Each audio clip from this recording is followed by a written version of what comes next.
Good morning, welcome back to nursing Rani blog. तो आज के वीडियो हम लोग बात करेंगे नॉर्सेट 8 के एग्ज़ाम के बारे में, जो कि होने वाला है 12 अप्रैल को। सबको पता है एंड सब बहुत ही अच्छे से प्रिपरेशन पे लगे होंगे, जिनका एम्स ही एम होगा कि हमको एम्स में ही नर्सिंग ऑफिसर बनना है।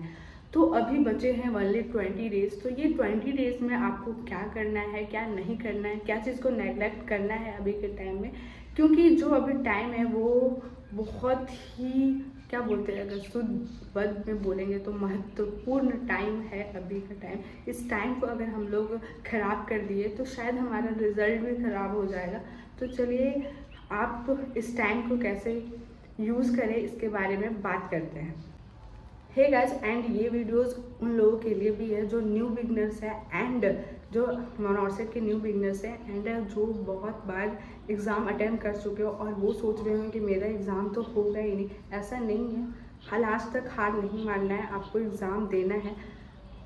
तो जैसे कि अभी पता होगा कि जो एग्ज़ाम होने वाला है ना, तो अभी आप क्या स्टार्ट करें। बहुत लोगों ने नन नर्सिंग को अभी नहीं छुआ होगा या उनका बहुत ही वीक होगा। ऑब्वियसली नर्सिंग वाले को नन नर्सिंग वीक ही होता है, तो उसका स्ट्रेस और टेंशन नहीं ले। आप फोकस करना है आपको कि अभी अगर आपने कुछ स्टार्ट नहीं किया या बस स्टार्ट ही किया है तो नन नर्सिंग को अभी साइड में रखिए, जो कि 20 मार्क्स का होता है और जो 80 मार्क्स का नर्सिंग का कोर्स होता है। जैसे कि अगर नर्सिंग का जो कोर्स से रिलेटेड क्वेश्चन आते हैं 80 मार्क्स, और आपको पता होगा एम्स का जो क्वेश्चन होता है वो ऐसे बुकिश लैंग्वेज से उठा के नहीं पूछा जाता है, उसमें प्रैक्टिकल्स क्वेश्चंस पूछे जाते हैं, मतलब अकॉर्डिंग टू पेशेंट सिम्टम्स ऐसे करके आपको पूछे जाएंगे।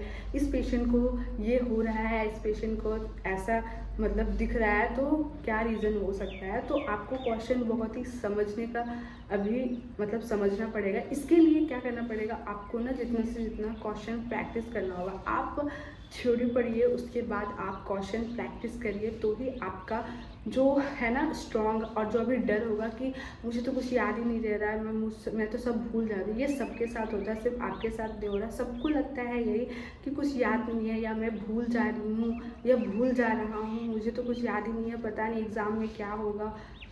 तो ये प्रॉब्लम तो आती है, इसीलिए अभी ये सारे टेंशन लेने की ज़रूरत नहीं है। अगर आप टेंशन लीजिएगा तो जो भी आपका प्रिपरेशन है वो भी भूल जाइएगा।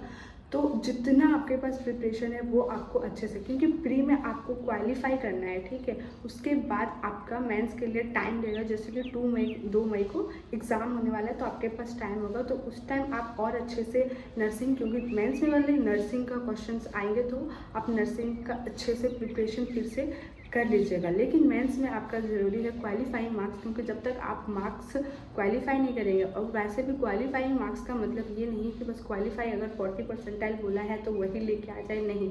जिस अकॉर्डिंग क्वेश्चन पूछा गया, कितना हाईएस्ट कटअप गया, उसके अकॉर्डिंग 40 परसेंटाइल आपको लाना होगा, तभी आप क्वालिफाई होइएगा इस एग्ज़ाम में।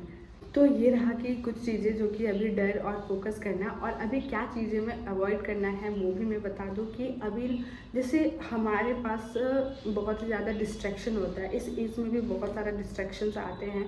अगर समझ सकते हैं कि मैं किस किस डिस्ट्रैक्शन के बारे में, फ्रेंडशिप एंड बहुत सारा चीज़। तो अभी कुछ पाने के लिए कुछ तो खोना पड़ता है, ये वर्ड आपने सुना होगा ना। तो अगर आपको कुछ करना है तो आपको बहुत कुछ खोना पड़ेगा। जैसे कि अभी बहुत कुछ अवॉइड कर सकते हैं, मतलब ज़्यादा घूमना फिरना नहीं है ना, ज़्यादा फ्रेंड सर्कल ये सब से अभी दूर रहिए। मतलब आप समझ जाइए कि एक कमरे में अपने आप को बंद कर लिए हैं एंड आपको अभी दुनिया से किसी से कोई मतलब नहीं है। ये जो 20 डेज़ बचा हुआ है, क्योंकि बाकी दिन आप गवा चुके हैं। अगर ये 20 दिन भी आप अच्छे से प्रिपरेशन नहीं करिएगा, प्रैक्टिस नहीं करिएगा, तो आपका रिज़ल्ट बहुत ही मुश्किल है। एंड और एक बात मैं बता दूं, अगर आपका एग्ज़ाम इस बार क्लियर नहीं भी हुआ तो स्ट्रेस लेने की ज़रूरत नहीं है।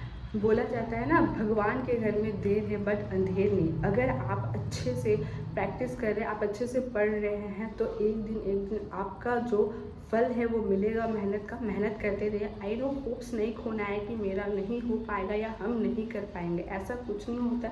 हर कोई कर सकता है, हर कोई पा सकता है जो आप करना चाहते हैं, लेकिन मेहनत बहुत ही ज़रूरी है, इसलिए मेहनत करते रहिएगा। तो आई होप मैं जो समझाना चाह रही थी इस वीडियो के थ्रू आपको समझ में आ गया होगा। मिलते हैं नेक्स्ट वीडियो में, तब तक के लिए बाय बाय।